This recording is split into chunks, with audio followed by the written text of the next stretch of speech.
What's up guys, Will here, and if you've seen my previous videos, you'll notice that I've changed venues. That's right, that is how much I hold Toriko to such esteem. Honestly, that's not actually the case. It's because my other room, there's too much noise because my videos are rendering. But the point is, I still hold Toriko as a manga, as one of the best manga, above Naruto, above Bleach, above One Piece. It is the #1 manga as of right now. So I hold this manga really high up in regards to the current manga competition level, and that's saying something because I'm fairly critical, and I just picked up Toriko like less than a month ago from chapter 1. So this is going to be a review slash discussion slash speculation slash talk on the latest chapter as of July 10th, 2013, chapter 241, titled Mastermind, for Toriko, the manga. And you can read the chapters online for free, and I'm assuming you already know what's going down. So I'm assuming you've read the chapters already, so there will be no summary, and this is the final spoiler alert warning. And so there's so much to talk about. First off, best Toriko chapter ever? Not even. Worst? Definitely not. Definitely a good solid chapter in a lot of regards, but not too much happening in 20 pages, not too much going on. This can be summarized fairly quickly. I would rate it somewhere around 7 or 8 out of 10. Some parts were 8 out of 10, other parts were 7, borderline 6 out of 10. It was a very simple chapter at that. Before I get into it, I'm still hung up on last chapter if you saw my review on that. If not, go ahead and watch it. But Komatsu, I'm still hung up on the fact that he is a coward and he's giving up and begging Starjin to, give Toriko one healing cut. I honestly thought he would actually man up, and I was excited that he would man up and cut down Starjin. I was completely wrong. He was begging Starjin to help Toriko. Again, very weak. I don't like the fact that he would do such a thing. I like the part back in the day when he, like a couple chapters ago, when he was like, I will be your opponent, Starjin, after Toriko goes down and he like slashes the ground. That was pretty cool. I like that about Komatsu's character. I like the fact that, he can be exceptionally weak, but he's brave and valiant, and he has gourmet luck, and he's very skilled as a chef and can talk to the ingredients' voices. But I really think he should man up at one point and eventually develop the fighting skill to parallel the other cooks in the series. Regardless, so much to talk about. Let's keep it short. My last video was 30 minutes long. Let's keep it short. So this has been confirmed to be Joel. What can I say? I thought maybe potentially he was someone else. It's been confirmed to be Joel, which is a good thing in many ways.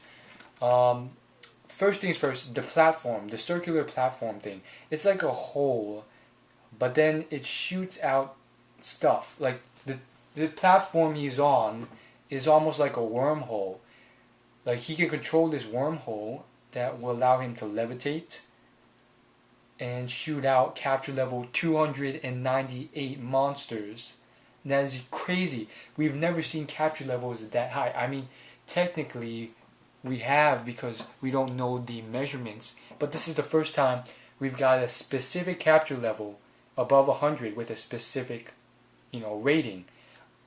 In the past, if it's above 100, it's always been labeled unmeasurable. So personally, I think Battle Wolf's rating at adult form is over 1,000, but I mean, this beast, this snake beast that he shot out, probably stronger than most of the gourmet creatures and most of the above 100 level beasts we've seen so far. And the fact that Joa is, controlling it with such ease means that maybe he has other beasts, maybe he has multiple beasts that are higher level than this, and this implies he is above 300 level in strength, which is saying something because the four kings, like, we have a measurable marker for fighting strength now. The four heavenly kings had to come together to take out the four beasts, and the four beast capture level was like around 300. You know what? I will look it up right now. Four beast Toriko. I will give you the exact capture level on this beast from the Toriko Wikia page. Capture level 310 to 350. So around that level. It's around 350. So the thing is, it took all four heavenly kings to come together to beat a 350 level beast. Joa has found a pawn, and he's done it by himself. So we now know the power of this guy. And for Toriko to barely beat Starjin, or barely lose to Starjin, is saying that, let's say that means that he's 1/4 of the heavenly kings. That's around 1/4 of 350, and that means that's roughly Starjin's capture level. This guy is like 4 times as strong as Toriko. So obviously that's obviously prior to him gaining all these new abilities. So we can't actually say that, because Toriko, after the 4 beast arc, has learned a lot. His cells have evolved, and even during the fight with Starjin, he learned during the fight. Like, he developed new techniques during the fight. So he's a lot stronger now. So we can't exactly measure him back on the 4 beast arc level. Regardless, we know for sure that Joa is probably stronger than Starjin and Toriko, and probably most of the other 4 heavenly kings. Zebra being the strongest of the kings, as far as we've seen in this chapter. Joa doesn't even bother to fight Zebra. He uses Tepai, one of his pawns, to beat Zebra. Well, it's a starter fight. Zebra most likely, like all the 4 heavenly kings, most likely developed new abilities after the 4 beast arc. Grimjow, or whatever his name is, the guy with the straw. I've been hearing a lot of rumors that he's part of Neo too. We don't know what happened after he climbed out of that hole. Maybe he killed Coco. Maybe they formed some sort of pact or trick, or maybe here's the hooker. Maybe he's a double agent and he's part of IGO. That would be crazy. You heard it here first. But most likely he's either Bishukukai or Neo. Regardless of which one it is, that still means Coco's dead. But there's the potential that he forms some sort of pact with Coco. We don't see what happens. Coco pushes him into the hole. They fight. He climbs out. Coco's nowhere to be seen. Maybe there's some sort of underground dealing, or maybe he's like, I'm actually on the IGO side. I'm playing a double agent. And then Coco's like, okay, I'll pretend to die here. And that's what he did. He said he gave thumbs up and he climbed out. Who knows? Regardless, back to the story, back to this. There's a lot of interesting things you might not have picked up. I'm going to point them out. Page 5. Page 5. If you look at these people, you will notice how badly they are injured. You will notice that Kuribo is down for the count. He's like bleeding out of his nose, his mouth. Zeos, the number 1 ranking chef, he has got blood stains from His eyes all the way down. He's got blood dripping down. Pretty much everyone has blood except Setsuno. Like, you actually have to take a look at this picture. And that's saying something, because Setsuno is taking on 3 of them at the same time. I mean, 2 of these guys are IGO 0th biotype level, which means each of these members are stronger than the Heavenly Kings, because the Heavenly Kings cannot enter the gourmet world yet because they're not strong enough. So each member of the 0th biotype are capable of entering the gourmet world and more. They are in fact, quote unquote, at least before the end of the 4 beast arc, they are stronger than the Heavenly Kings in terms of strength. And yet we see here two of them plus Zeus, the #1 chef of the human world, taking on Setsuno alone. And Setsuno, if you look at the picture here, she's got no bloodstains. Her face is very dark and there's a lot of shadows, like she's angry. But there are no bloodstains, whereas everyone else has bloodstains. So that tells you the power of Setsuno. She's like at least 3 or 4 times powerful than each of these members. So what I'm saying here is that Setsuno is a boss, and yeah, I think she's just a really cool character. I mean, despite her power being so immense, she, stopped in a race to help out Komatsu because she thought he was drowning. So it's a really cool character dynamic. I really like Setsuno in that fact. Hold up. I gotta look up this guy's name. The lightning guy, the lightning chef. I forgot his name. I totally forgot his name. Lightning based. I gotta look it up on Toriko Wikia before I forget. The lightning based guy. Here. Top 100, top rankings. I'll find this guy's name real quick. Give me like 2 seconds. His name, well, the point is he's he's Tengu Buranchi. Tengu Buranchi, rank 3, behind Setsuno and Zeus. King of Lightning, who's another reviewer calls him Zazus. His name's, there's no second Z. It's Zaus. But Tengu Buranchi, who is rank 3 in the human world. Amazing character as well. I like how all these strong characters help out Komatsu. He is also bleeding in this page. Everyone except Setsuno and Zebra pretty much is bleeding. Mansum is bleeding, but he's still alive. Yeah, everyone's bleeding like crazy. And that just shows Zebra and mainly Setsuno's power.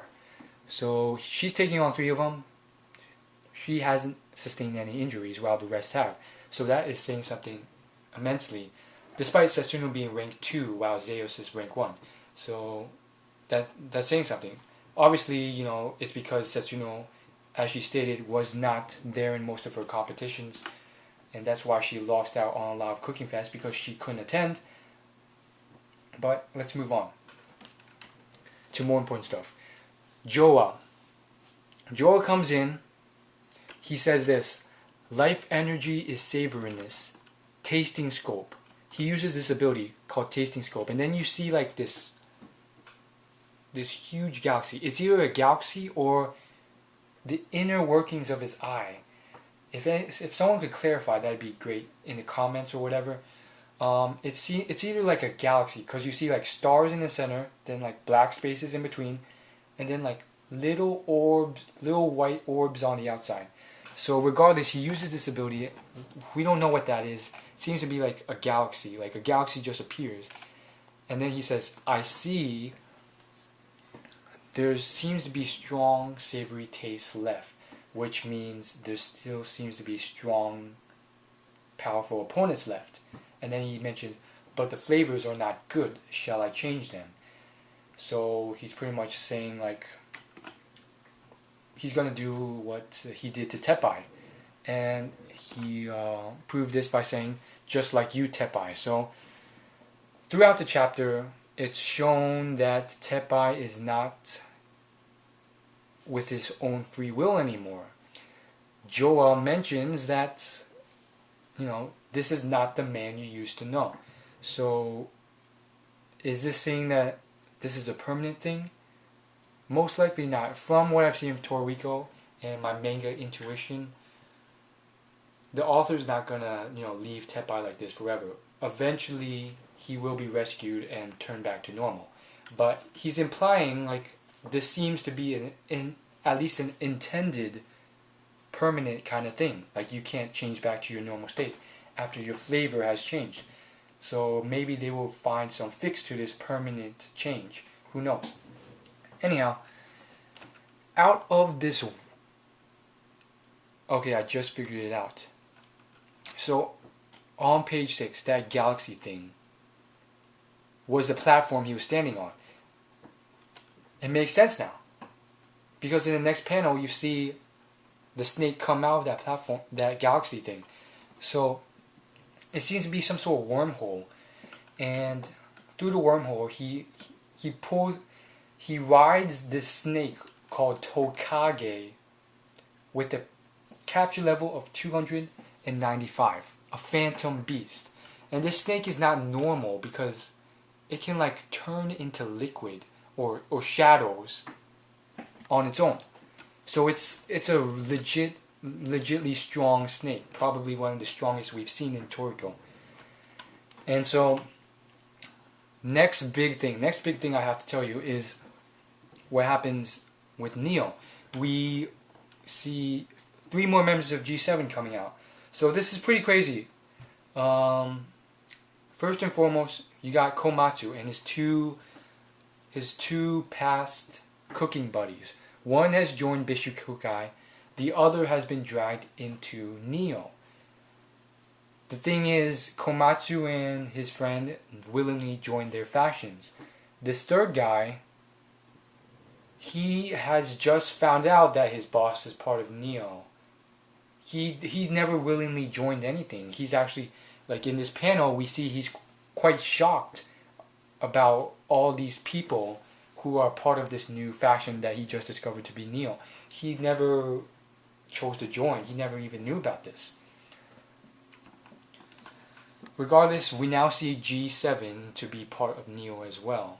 They reveal themselves, and the thing is, certain members of G7 were very, very nice to Toriko and his crew. And they were very friendly on friendly terms. So that leads me to believe, because only 3 members of G7 have been shown in this panel, maybe, just maybe, not all of the members of G7 are part of Neo, because some of them were very, very nice to Toriko in the past, ones that were not shown in this chapter. So that means maybe not all 7 of the G7 members are bad to Neo. Probably not, maybe all 7 are, but that's saying something, because G7 is technically a faction of the IGO. So they are considered traitors as well, being part of Neo. I'm pretty sure. I'm pretty darn sure. But if someone would like to clarify, make sure. But I'm pretty sure G7 is a faction under IGO, technically. And then we see the panel where Komatsu's friend is completely astounded that the G7 is here too. So he doesn't know anything. But yeah, this shadow thing's crazy. This shadow phantom beast thing, Tokage, crazy. This snake shoots down, hits the ground, bursts into black liquid. This liquid comes up, wraps around his legs, gets slurped up around him, and then becomes his cloak. So I'm assuming this snake by nature is like a shadow phantom creature. And because he lost out to Joa in terms of fighting strength, has become Joa's servant, and because Joa needs like a cape, the snake just decides to morph into that. So that's pretty crazy. It means Joa is really up there in rankings. I personally think there's only a few people who can take out Joa. Ichiru, Midora, Naki, Master Jiro. The 3 people under Akatsuya. Akatsuya himself, but he's dead. Setsuno, I don't even think so anymore. And maybe a few people from the Zeroth Barato. Maybe a few people from the Bishukukai, most likely not. So, the reason why I think this is because of the big spoiler at the end, which is he's taken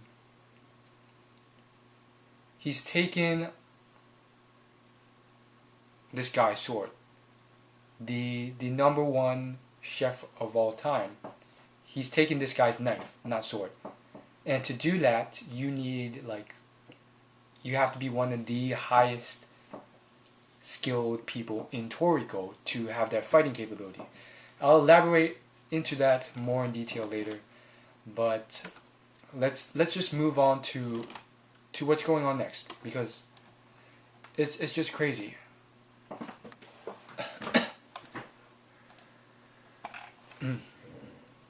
So Joa comes along, and here comes Zebra. Here's another amazing thing that you might not have picked up on. Zebra has hell ears, so he could hear everything from everyone, and he heard everything that everyone said in this entire arc in the series. So that means he's heard everything from Neo. He knows about Neo now. He knows what they've said. He's heard everything Joa said. Obviously, he's made that pretty clear. And he's heard from the Bishukukai as well. He might have even heard from Toriko and Starjin and Komatsu. So what I'm thinking is that he should have heard Komatsu and Starjin and Toriko, and he knows what's going on.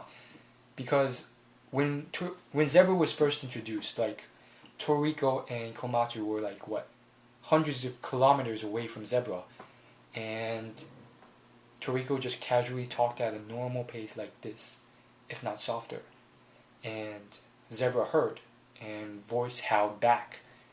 So I don't think Toriko and Starjin have gone that far away, so he knows what's going on.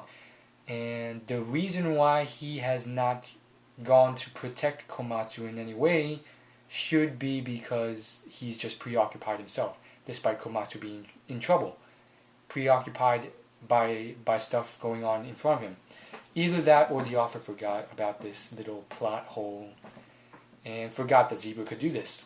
But it is mentioned, like, in this chapter, that Zebra can hear everything. So he knows about Neo. If he survives this arc, he will tell everything about the IGO. Regardless, the fact is that Neo, it's been stated that Neo has more intellect and more information about everything than the IGO or the Bishukukai, which leads me to believe that the IGO, they know where Ichiryu is and where the people of the Zeroth Biotope are and what they're doing. Same with Midora and whatever the rest of the Bishukukai who haven't come to the Cooking Fest are doing. And they have everything planned out. Why are they not worried that Ichiru's already on his way in the gourmet world to prepare whatever ingredient on Akatsuya's menu? Why are they not concerned about this? Maybe they already have preparations to counterattack this, and they're more concerned about what's going on in the Cooking Fest right now, which means maybe they've already got that sorted out. Maybe they already have countermeasurements in the gourmet world ready for Ichiryu. And maybe that's why Midora and some of the other Bishukukai, well, technically all the Bishukukai seem to have come, but Midora hasn't shown up herself, because I just said himself, because Midora himself is going to the gourmet world to stop Ichiryu from procuring this item from Akatsuya's full menu. And it's really interesting to know. I know some of you might have not realized this, but Ichiryu has devoted a great majority of his forces to the gourmet world, because he apparently thinks something is more important.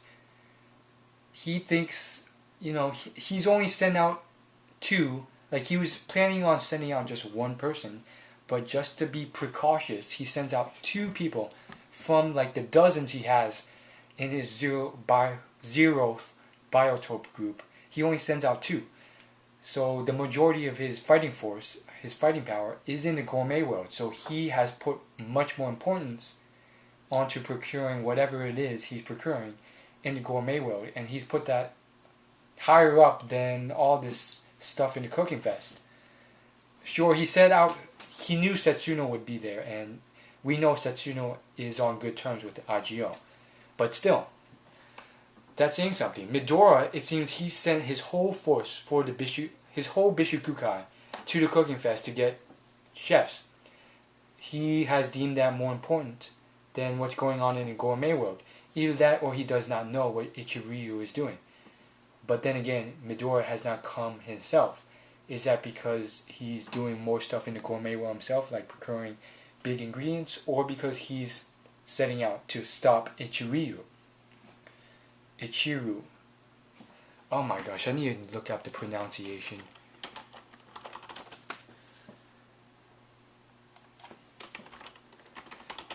I think it's Ichirayu. Ichirayu. Who knows? Ichirayu. Anyhow, we don't know. Neo seems to be chill. They probably know what's going on. Who knows? Has there been any really, really juicy information that the Zebra could have picked up? The main thing is probably the members of Neo. He could have identified them by their voices. He could have heard their voices and who they were talking to and realized they were from Neo. So if he survives this, he can pass this on to his father, Ichirayu, and list out all the traitorous members of Neo. Not that it matters because they are traitors and they have revealed themselves, but maybe some of the hidden members, like the G7. That'd be nice. But Zebra says, okay, you're pissing me off. You guys are the cockiest people here. That's all he cares about. He doesn't care about food honor or any of that. You guys are the cockiest people here. I'm going to take you out. I heard what you guys are saying. So he always goes for the cockiest people. And it seems like he's taking out all the nitro in the stadium. He goes for Teppai. And here's the thing. Teppai is actually very, very strong. I mean, he blocks Zebra, which is saying something. So Teppai is on the level of the 4 Heavenly Kings, which is saying something because we kind of knew that in the ice. We knew that in the Ice Hell arc because we kind of saw it, but then we kind of forgot. But now we kind of see it again. He immediately blocks out this huge voice howl that Zebra sends out with this noise canceling insulation tree that he immediately grows. Then he uses a tree and completely wraps up Zebra, like from his feet all the way to his mouth. He grows this tree that completely traps Zebra. Now this is just the start of the fight, so we don't know if Teppai just beat Zebra just like that, or it's just the start of the fight and Zebra will just voice howl in the next chapter and break free from all these tree branches. We don't know. But there's the potential that Teppai is actually that strong, which is saying something. Maybe he was enhanced by Joa's mind-controlling abilities in terms of strength. Here's the main thing, though. The 2 Nitro outside the stadium, they freaking realize how strong Joa is, and Joa remarks that their wild instincts, quote-unquote, sensed that I was dangerous, and they came for him. That's saying something because they did not sense Setsuno. Setsuno is by far the strongest here after Joa. They did not sense Setsuno and come for her, but they did for Joa. So these two Nichiro immediately came in because they sensed this danger and they immediately attacked Joa. So they dropped all the stuff outside, all whatever's going on outside. Maybe Mansum's outside. Those capture level 80 beasts are outside. Nothing. They dropped all that for this huge threat to them. And then he takes out his sword. Setsuno goes cold. Her face just gets so dark. And then he uses taste change. We see a brief silhouette of part of Joa's face, which kind of looks like an old bald guy. And then he slices through both Nichiro like so quickly. And boom. Now they are on Joa's side, which is saying something because the Nitro are, they've been like flopped this chapter and this arc basically. Like before, we saw how strong the Nitro are. Like in the Gourmet Pyramid arc, when they were getting the cola, like they were having a very, very hard time dealing with this Nitro. Yet here we are, and the Nitro are just being destroyed. Like they're being enslaved by the Bishukukai, and then Zebra comes in, instantly like destroys 3 of them, and then the 2 outside are instantly defeated by Joa. So it's like the Nitro aren't that strong anymore. They're just typical beasts, which is pretty lame. But there you go. And so he does the taste change thing. Immediately, they are now on Joa's side. And I could say a lot more, but this video is going on for too long, so I'm going to cut to more important stuff. So, Setsuno shouts Joa. That confirms all suspicion that he's not Joa. And Setsuno's face is like angry as F. If you look at this face, first off, you'll notice that there's no wounds, no blood at all. But she's just in anguish, like complete anger. And she says, "Where did you get that knife?" He's like, "Where? Where did you get that knife?" And Joa's like, "It has been so long." Okay, one last thing to note before I get to this. Joa mentions that these Nichiro have been converted to red Nichiro, which are now on his side. But the thing is, he notes that they were already under someone else's control before. So, yeah, it's kind of sad how the Bishukukai have somehow controlled them, and now they're on his side. Like, you can see that with the chains and stuff. But it's something to know. Finally, Joa's like, "I don't know what you're talking about. This knife, this kitchen knife, it belongs to me. I don't know what you're talking about." And he also says, "You should be careful not to pry any further. There's only a few people in the human world who know who I am." And then he says, "Or you will die as well," which means he has killed off many of the people who knew who he was. So, first and foremost, that means he lives in the gourmet world. And that's saying something. The only other people from the human world, other than the Zero Biotope people, is Tengu Burachi. His cooking station is in the gourmet world, but other than Tengu and the Zero Biotope people, he's the only one who lives in the gourmet world, and seems to like have a full living there. Same with Tengu Burachi. They both have a full living in the gourmet world, just doing their own thing. So they're very accustomed to high levels of training, high level environments. So finally, Setsuno's like, "Don't play dumb. This is not your knife. Show us your true identity, Joa. Who the heck are you?" By saying that's implying, like, Setsuno literally says, quote, "Show us your true identity, Joa," unquote. That is implying that Setsuno has never seen Joa's true face, even when he competed in the very first Cooking Fest, which means Joa was hooded during that cooking fest. Regardless, I mean, the face doesn't really matter. He's probably just some old bald guy. The final page says, "That's the kitchen knife of the great Cinderella." I know, excuse me, that's a great kitchen knife called Cinderella, who belonged to Frohze-sama. I know I wasn't going to do a summary, but this week's chapter was just filled with so much details that I had to do a brief summary of each part before I got into it. That kitchen knife is the legendary knife Cinderella. It was used once by the person known as Frohze-sama. So that means either two things. One, he killed Frohze-sama, which means he's super powerful, which means literally only 3 people, maybe Setsuno, probably not, only 3 people in Toriko have a chance of beating Joa. Or potentially, Frohze-sama died and passed this knife on to him on friendly terms. We don't know, but this is implying that this was Frohze-sama's main knife of use, kind of like Komatsu's knife now, which is saying quite a lot.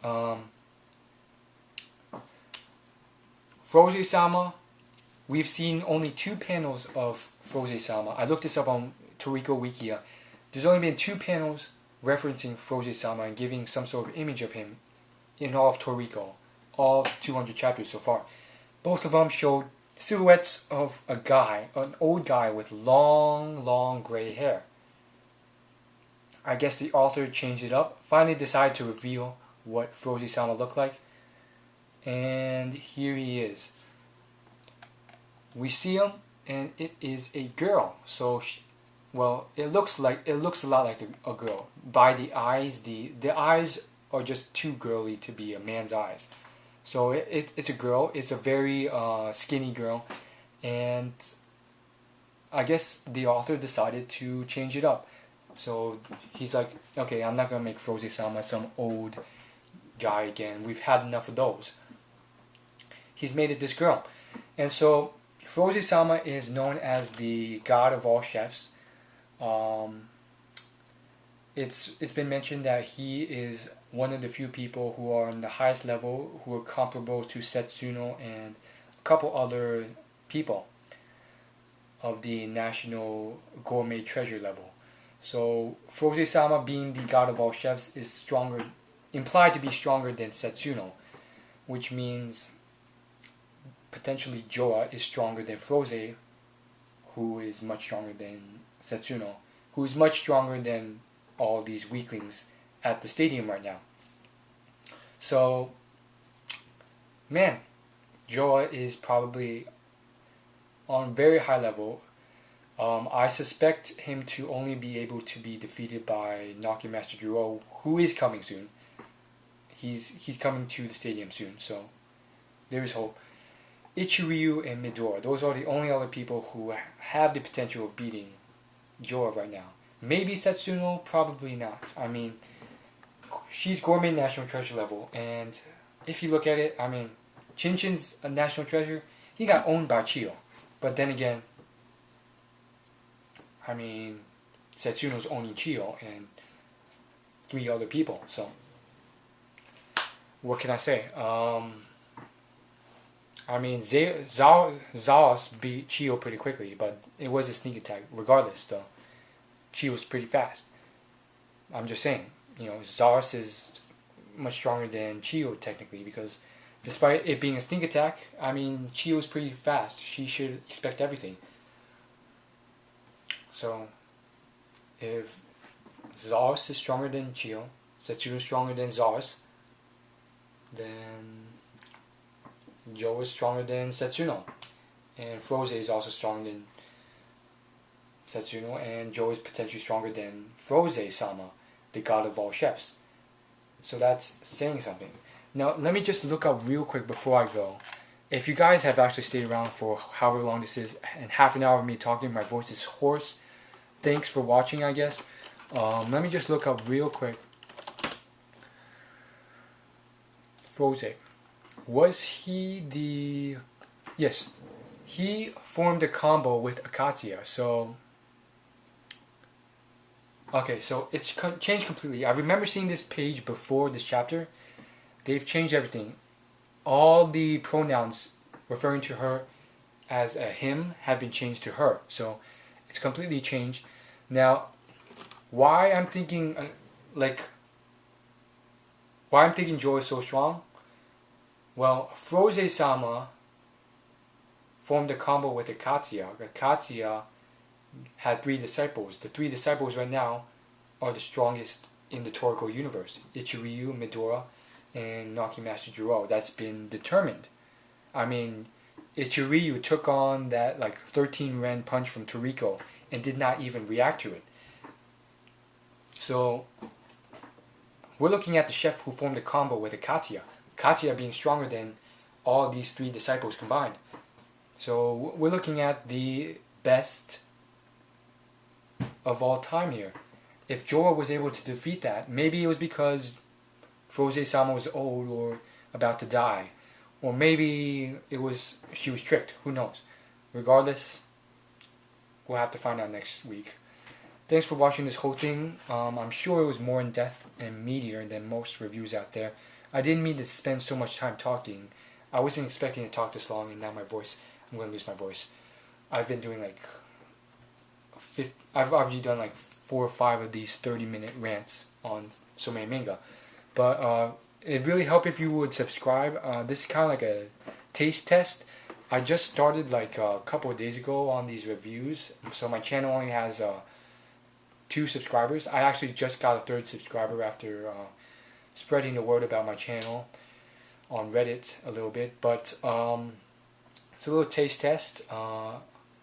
I know there's a lot of channels with thousands of subscribers, so if you like this, go ahead and subscribe, because if we get a lot of support, then I can keep this going. Otherwise, maybe not. So spread the word, share this on Twitter, on your local anime forum, manga forum. That'd probably be best for spreading the word on this. And if I can get, more than, let's set the goal very low, 20 subscribers, then I will continue this trend in the following weeks to come. Right now I only have 3 subscribers, so spread the word, share this on Twitter, on Toriko Reddit, Toriko forums, whatever. It's a great chapter, and yeah, subscribe, and I'll see you next week. Peace.